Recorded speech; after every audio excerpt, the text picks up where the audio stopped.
Pessoal do canal Paranormal e Sobrenatural. Meu nome é Ulisses e vamos hoje para mais um relato.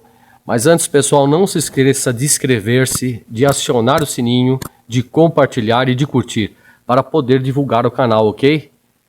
Então vamos lá para mais um relato?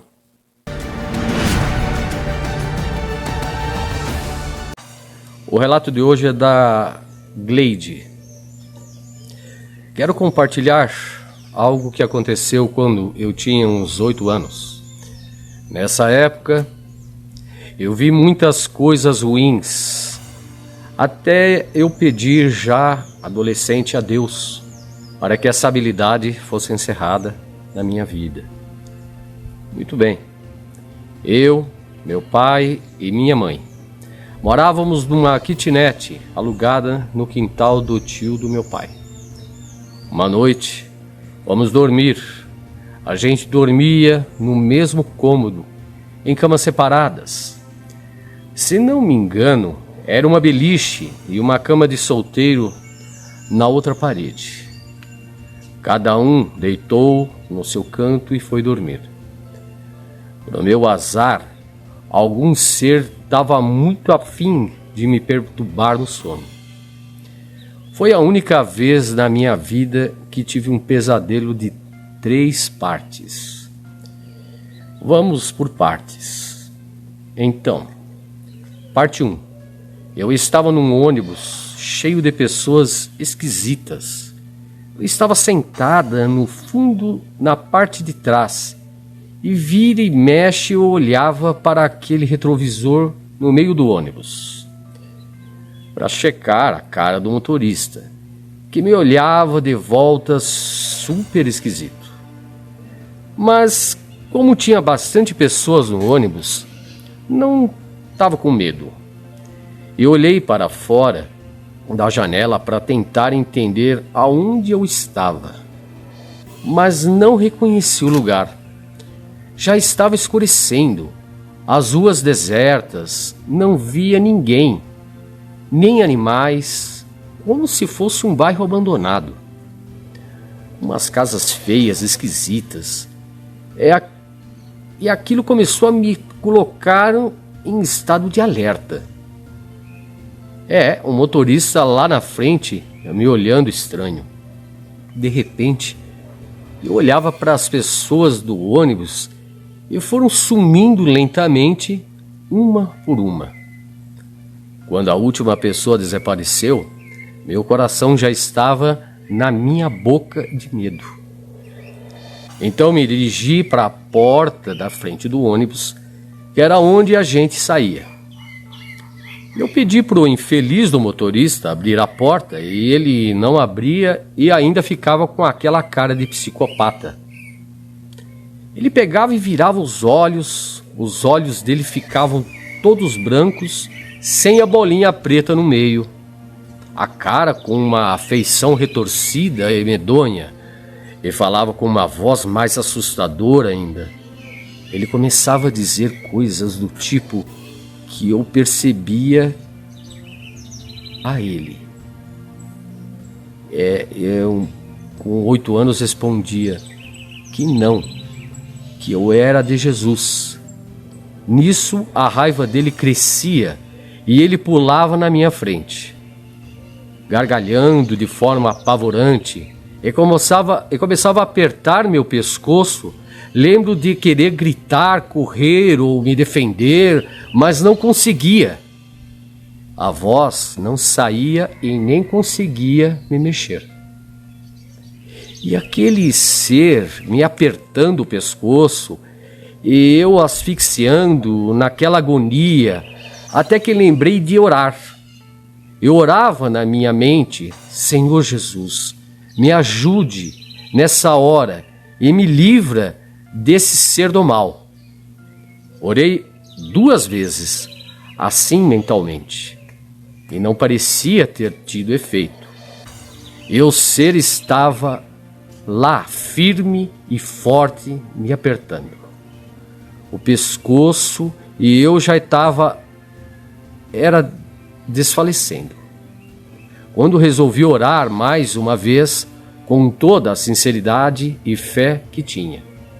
Falei: ó Senhor Jesus, eu te clamo de todo o meu coração, e com tudo o que tenho, por favor, me livra desse mal. Na mesma hora, o ser dava um grito de raiva e começava a abrir as mãos, como se alguém tivesse lhe forçando a fazer isso. Escapei dali e acordei. Chamei minha mãe desesperadamente e falei que tive um pesadelo horrível. Meu coração acelerado, e minha mãe não me deu nenhuma atenção. Apenas disse: vai orar e dorme. Orei e dormi novamente. Parte 2. Eu entrava num barzinho, tinha bastante pessoas conversando, jogando sinuca, bebendo. Então me senti segura ali, e a ponto de me sentar e pedir um refrigerante, lembrando que eu só tinha 8 anos. Quando o garçom deu uma gargalhada e disse: e como você vai querer seu refrigerante, meu bem? Quente ou escaldado? E ele começou a virar os olhos e o povo do bar começaram a desaparecer, um por um.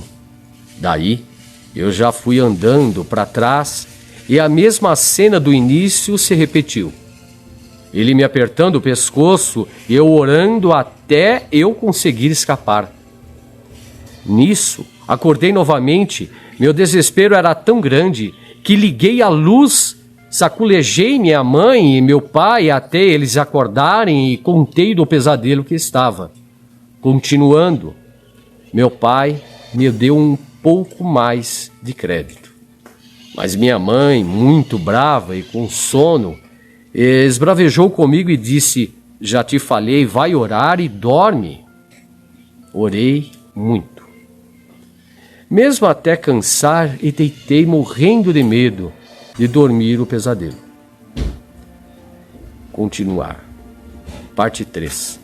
Demorei um pouco para dormir, mas peguei no sono.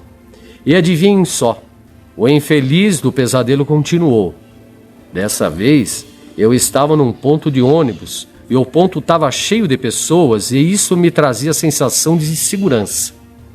Daí, a pouco os infelizes começaram a sumir, um por um. Eu já sabia o que vinha depois. Ficou um homem, só a criatura nervosa que me apertou o pescoço de novo, e eu, na paralisia tota.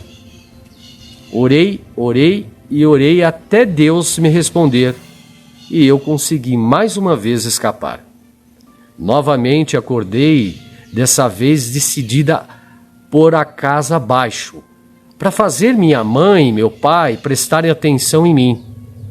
Liguei todas as lâmpadas, comecei a gritar igual uma doida e sacolejava um e sacolejava o outro, até que estavam todos dois bem acordados. Eu disse: já é a terceira vez que vou dormir. E o mesmo pesadelo volta a acontecer e eu já orei, já falei com vocês. E eu digo que eu não vou mais dormir hoje. KKK. Daí minha mãe falou assim: deita na cama do seu pai. Então, depois, muito ela falar, aceitei. Deitei na cama do meu pai pro lado da parede e apertei a mão dele com minhas 2 mãos, com tanto medo e com tanta força que mais tarde ele me disse assim: filha, afrouxa só um pouco as mãos, porque está doendo minha mão. Resumo da história: consegui dormir e o infeliz do pesadelo não voltou mais. Quando acordei de manhã, estou reparando meu pai com os olhos arregalados, olhando para mim. Fui escovar o dente e ele me seguindo com os olhos, coloquei meu café. Peguei meu pão e ele olhando para mim. Quando sentei, Eu não aguentei e falei: o que foi, pai? Por que está me olhando desse jeito? Daí ele começou a contar com todo grave. É que depois que você foi dormir na minha cama, eu comecei a sonhar. Sonhei que me levantava e ia ao banheiro. Como não queria acordar ninguém, deitei a luz apagada. De repente, do nada, do canto escuro saía um homem muito feio. Ele ficava com os olhos e ficavam tudo branco, e do nada ele pulava na minha frente e começava a apertar o meu pescoço.